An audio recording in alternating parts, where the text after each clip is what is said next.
പ്രതിപക്ഷ നേതാവ് രാഹുൽ ഗാന്ധിയുടെ വാ അടപ്പിച്ച കേന്ദ്രമന്ത്രിയും ബി.ജെ.പി. നേതാവുമായ കിരൺ റിജിജു പ്രധാനമന്ത്രി നരേന്ദ്രമോദിയുടെ വിദേശ നേതാക്കളുമായിട്ടുള്ള നയതന്ത്ര ഇടപെടലുകളെ പരിഹസിച്ച് രംഗത്ത് വന്ന രാഹുലിനെ ഒറ്റ വാക്കിലാണ് ഒതുക്കി ഒരു മൂലക്കിരുത്തിയിരിക്കുന്നത്. അതുമാത്രമല്ല, മോദിയെ ഹബ് ഡിപ്ലോമസിയുടെ പേരിൽ പരിഹസിച്ച രാഹുലിന് ഇപ്പോൾ അതേ പരിഹാസ രാഷ്ട്രീയം ഒരു ബൂമറാങ്ങായി തന്നെ തിരിച്ചടിക്കുകയാണ് ചെയ്തിരിക്കുന്നത്. പ്രധാനമന്ത്രി നരേന്ദ്രമോദിയുടെ വിദേശ നേതാക്കളുമായിട്ടുള്ള കൂടിക്കാഴ്ചകളെയും ആലിംഗനങ്ങളെയും എല്ലാം പരിഹസിച്ചുകൊണ്ട് രാഹുൽ ഗാന്ധി ആകട്ടെ അവിടെ നടത്തിയ പരാമർശം ഇപ്പോൾ വലിയ രാഷ്ട്രീയ ഏറ്റുമുട്ടൽക്കാണ്, അതിനാണ് വഴി തുറന്നിരിക്കുന്നത്.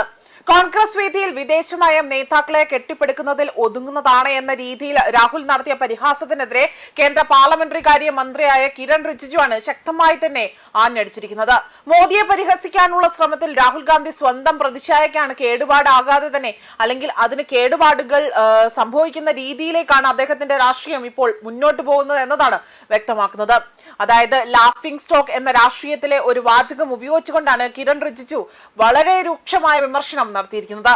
ഇതോടുകൂടി തന്നെ ചർച്ചയുടെ കേന്ദ്ര ബിന്ദു മോദിയുടെ വിദേശ നയം മാത്രമല്ല, പ്രതിപക്ഷ നേതാവ് എന്ന നിലയിൽ രാഹുൽ ഗാന്ധിയുടെ രാഷ്ട്രീയ ഭാഷയും പെരുമാറ്റവുമാണ് ഇവിടെ ഏറ്റവും കൂടുതൽ എടുത്തു സൂചിപ്പിക്കുന്നത്. നേരത്തെയും രാഹുലിന്റെ പരാമർശങ്ങൾക്കെതിരെ പ്രതിരോധ മന്ത്രി രാജ്നാഥ് സിംഗും ബി.ജെ.പി. നേതൃത്വവും രംഗത്ത് വന്നിട്ടുണ്ട്. രാഷ്ട്രീയ വിമർശനത്തിന് അതിരുകളുണ്ട് എന്നും അവിടെ വ്യക്തിപരമായ പരിഹാസം രാഷ്ട്രീയ സംവാദത്തിന്റെ നിലവാരം താഴ്ത്തുന്നു എന്നതാണ് ബി.ജെ.പിയുടെ വാദം. അതേസമയം രാഹുൽ ഗാന്ധിയുടെ ഭാഗത്ത് നിന്ന് ഉയരുന്ന വിമർശനം മറ്റൊന്നാണ്. വിദേശ നയത്തിലെ യഥാർത്ഥ നേട്ടങ്ങളും വെല്ലുവിളികളും ചർച്ച ചെയ്യുന്നതിന് പകരമായി തന്നെ മോദിയുടെ നയതന്ത്ര ശൈലികളെ പ്രതീകമാക്കി തന്നെ രാഷ്ട്രീയ പരിഹാസം നടത്തുകയാണ് ഇവിടെ രാഹുൽ ഗാന്ധി ചെയ്യുന്നത്. എന്നാൽ ബി.ജെ.പി. ഈ ആക്രമണത്തെ തിരിച്ചു രാഹുലിനെതിരായ രാഷ്ട്രീയ ആയുധമാക്കാനും ഇവിടെ ശ്രമം നടത്തുന്നുണ്ട്. അതുമാത്രമല്ല, വിദേശ നയത്തിൽ ഇന്ത്യയുടെ നിലപാട് അമേരിക്ക, റഷ്യ, യൂറോപ്യൻ രാജ്യങ്ങൾ, പശ്ചിമേഷ്യ, അതേപോലെ തന്നെ അയൽ രാജ്യങ്ങൾ എന്നിവയുമായുള്ള ബന്ധം തുടങ്ങിയ വിഷയങ്ങളിൽ ചർച്ച നടത്തേണ്ട പ്രതിപക്ഷ നേതാവ് ഇപ്പോൾ ചർച്ചയെ ആലിംഗനത്തിലേക്കും വ്യക്തിപരമായ പരിഹാസത്തിലേക്കും ഇവിടെ ചുരുക്കുകയാണ് ചെയ്തിരിക്കുന്നത് എന്ന വിമർശനമാണ് ബി.ജെ.പി. ഉന്നയിച്ചിരിക്കുന്നത്.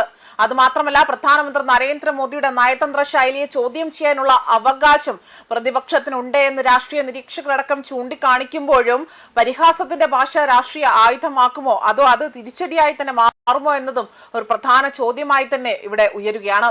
രാഹുൽ ഗാന്ധിയുടെ പ്രസംഗം കോൺഗ്രസ് അനുഭാവികൾ രാഷ്ട്രീയ വിമർശനവുമായി കാണുമ്പോൾ ബി.ജെ.പി. അതിനെ പ്രതിപക്ഷ നേതാവിന്റെ പദവിക്ക് നിരക്കാത്ത പെരുമാറ്റമായി തന്നെയാണ് ഇവിടെ വ്യക്തമാക്കിയിരിക്കുന്നത്. രാഹുലിന്റെ വിമർശനത്തിന് പിന്നാലെ തന്നെ രാഷ്ട്രീയ സന്ദേശം ഇവിടെ വളരെയധികം വ്യക്തമായി മാറുകയാണ്. മോദിയുടെ വ്യക്തിബന്ധങ്ങളും പ്രതീകാത്മകമായ നയതന്ത്രവും ഇന്ത്യയുടെ യഥാർത്ഥ താല്പര്യങ്ങൾ സംരക്ഷിക്കുന്നതിൽ എത്രത്തോളം വിജയിച്ചു എന്ന ചോദ്യം ഇവിടെ ഉയർന്നുണ്ട്. എന്നാൽ ബി.ജെ.പി. അതിന് മറുപടിയുമായി മറ്റൊരു ചോദ്യം ഉയർത്തുകയാണ്. നയതന്ത്രത്തിലെ വിജയ പരാജയങ്ങളെ കുറിച്ച് കണക്കുകളും നയങ്ങളും അടിസ്ഥാനമാക്കി അതിനെ വിമർശിക്കാതെ പ്രധാനമന്ത്രിയെ അനുകരിക്കുകയും പരിഹസിക്കുകയും ചെയ്യുന്നത് പ്രതിപക്ഷത്തിന്റെ രാഷ്ട്രീയ നിലവാരം എങ്ങനെ ഉയർത്താൻ സാധിക്കുമെന്നതാണ് ഇവിടെ വ്യക്തമാക്കുന്നത്.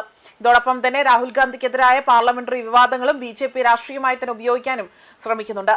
പാർലമെന്റിൽ നടത്തിയ പരാമർശങ്ങളുടെ പേരിൽ ഇതിനോടകം തന്നെ വിവാദം നേരിടുന്ന സാഹചര്യത്തിൽ പുതിയ പരിഹാസ പ്രസംഗവും ബി.ജെ.പിക്ക് മറ്റൊരു ആക്രമണമായി തന്നെ മാറിയിരിക്കുകയാണ് എന്നതാണ് ഇവിടെ വിലയിരുത്തൽ സൂചിപ്പിക്കുന്നത്. ന്യൂസ് ഡെസ്ക് കർമ്മ ന്യൂസ്.